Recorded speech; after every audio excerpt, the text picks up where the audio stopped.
Greetings again, Chumbas. Hello. This time, we're going to cover the basic types of cyberware listed in the core main 2020 book. We're also going to cover the four types of surgery codes that are used in the Chromebook when referring to cyberware installation. And those are also the ones used throughout the Chromebooks and I believe all the other supplements.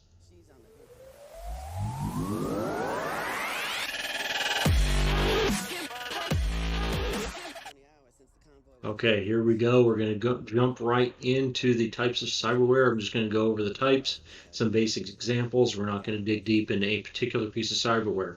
If there's a particular cyberware, piece of item, or a particular type you want me to go into, drop it down below. But for the moment, here we go. Fashion wear is the first one common type listed. This is pretty common. Even corps, even people that don't want to get a lot of cyber are probably going to have some kind of fashion wear. Might just be some kind of implanted watch, biomonitor, keep track of your health, keep track of your triglycerides and blood sugar and all that kind of stuff.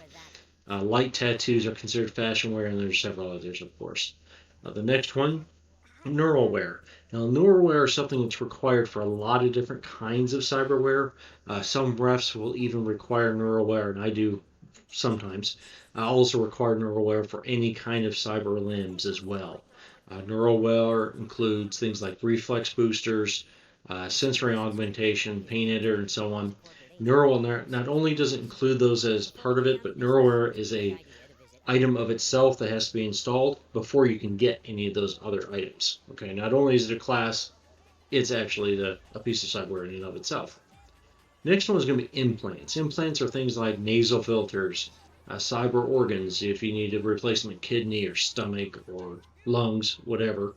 Also, things like subdermal armor would be considered an implant. Next one in the list, we got BioWare. Now, BioWare is more biological than technological. Still cyberware, but it's less mechanical, plastics and so on. More doing something to actually graft things or use your own cells to your benefits, you might say. Now, I say that I'm going by some of the description from the book, although it does include not only nanotechnology, nanites, and so on. So nanosurgeons are included in this, but it also includes things like grafted muscle. And this is included because grafted muscle is basically just taking more muscle, grafting it onto your existing muscles, giving you a bigger body, giving you more strength.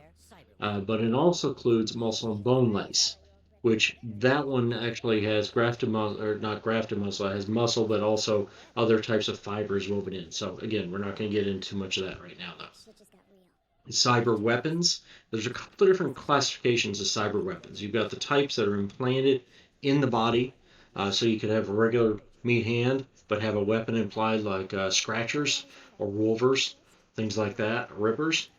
You could have also cyber weapons that are built into cyber limbs, which are going to tend to be bigger, more dangerous, do more damage, and so on in general. Now, in general, most kinds of cyber weapons, many types, are going to be black market. Those aren't ones you're just going to be walking into the mall, a body shop, or whatever, and getting those handled. Although a lot of cyberware you can. So depends on how much surgery it requires, depends on what code it is, depends on if it's legal or not, right? Okay. Next category, you get into cyber optics, eyes. This is things like cameras you can have implanted. There actually is a dart gun you can have as part of a cyber optic, a replacement eye. Several other things give you low light vision, give you infrared vision, or let you see in other spectrums. Several other things. So all considered cyber optics because they replace your eyes. Cyber audio, hearing, obviously, auditory items. So this can be level dampening, where you can actually reduce the level of noise. If somebody sets off like a flashbang and you have level dampening, it doesn't. The auditory portion of that doesn't affect you. The next one is cyber arms. Now we're talking about the arm basically from below the shoulder, cuts the considered a cyber arm is considered below the shoulder to before the hand. Hand is a separate item, cyber hand. You can have cyber hands on a meat arm. You can have of course, your full cyber arm and cyber hand. I don't believe you can have a meat hand on the end of a cyber arm. That doesn't work, but good try. But anyway, cyber arms are going to give you things like increased crushing damage, increased lifting ability. You can have hidden weapons, pop-up guns, things like that. Storage, hidden concealed storage spaces inside the arm. Lots of other stuff there. Cyber hands. You could have a cyber hand that looks just like a meat hand. You wouldn't be able to tell the difference. You can have one that has tools hidden in the fingers. You can have fingers that come off, and that finger is a grenade. Obviously, that's a single use. You got to get it for finger replaced later, but hey, a bunch of options there. You can get cyber legs. So cyber legs, again, you can have hidden holsters or other things in the storage spaces. You can get legs that'll let you run much faster, jump higher, farther, all those kinds of things. Cyber feet, same kind of thing I mentioned with cyber hands. But cyber feet, you've got standard, can look completely like natural, like meat. You can have some that are claws. You can get the cyber hands on many of these options too. But you can get cyber feet that are claws or that are webbed. If you're going to be able to do, if your character is one that swims quite a bit, or maybe grew up with a nomad aquatic pack, so they've got webbed feet, whatever. Anyway, cyber feet, lots of options there as well. Next category we're going to cover is built-ins. Now, built-ins include things like, well, things built into cyber limbs. So you can have cyber modems. I mentioned the storage space, hidden holsters or hidden pop-up weapons, recorders, video recorders, audio recorders, that kind of thing. Several other items there. Next category, linear frames, and then body plating. Now those two, I did a video on each of those. Actually, one of them may or may not be out when this one comes out, but in any case, I'll put cards up here someplace referring to those videos, whatever the links are, assuming they're released at the point I get this one out. That covers the basic types of cyberware, right? It's a list.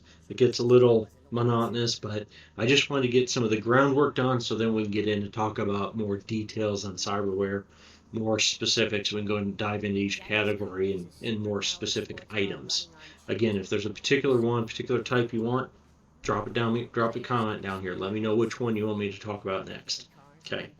The other thing kind of goes along with this I want to talk about is surgery codes. Now, any piece of cyberware you get is going to have a surgery code tacked onto it.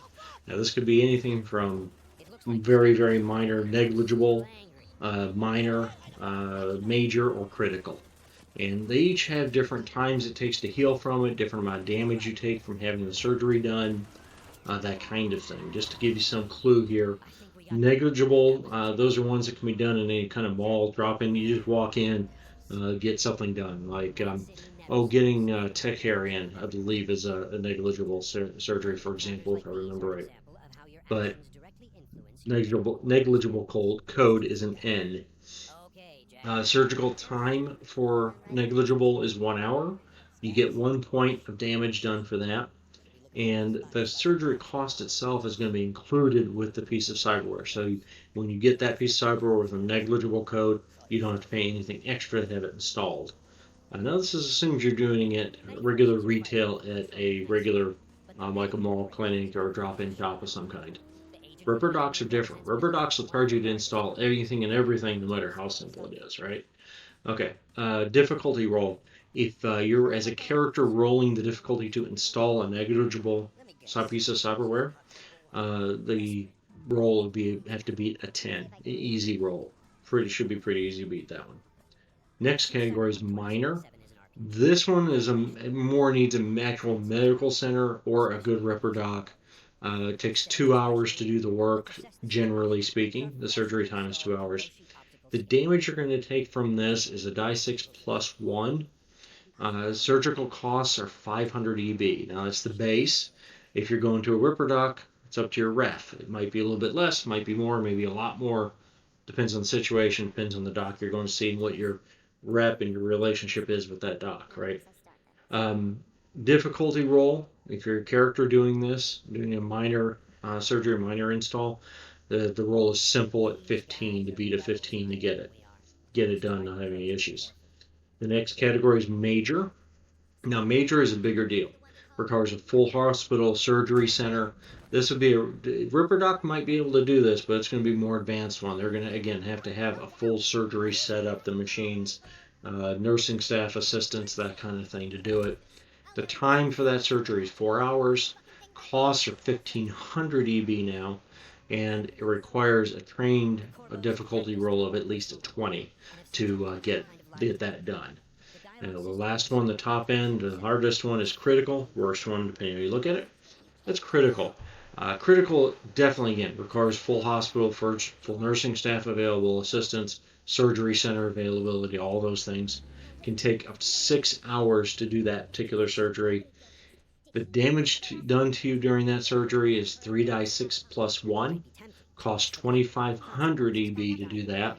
And it's a difficult roll to get it done. It's a 25 minimum base to get that done. Now again, these numbers can change or be altered by your ref. Now if you're doing any of these at the time of new character creation, most of the time that I've seen anyway, your ref is going to assume that the healing time, the adjustment period, some pieces of cyberware require some time for you to become acquainted with them, so to speak, for your body to get used to them, for you to get used to them. But on new characters, usually the ref assumes that those things have already happened.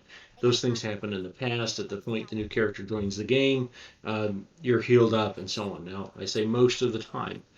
You might very well have a game that's starting in the hospital with a bunch of characters that just had surgery and they're meeting up with each other and they're not healed yet. So, for example. So, anyway, there you go. That's those. We're going to do some other videos here someplace, right? I hope you enjoyed watching some more of the trailer for 2077. I'm looking forward to it. We're getting closer every day, right? 27, the release of 2077 in April. Anything else? Comments, like, subscribe. Do hit the subscribe button for me. I appreciate it. Tell your friends if there's anyone you know that could use some information like I'm giving out here. Appreciate it. See you in the next video.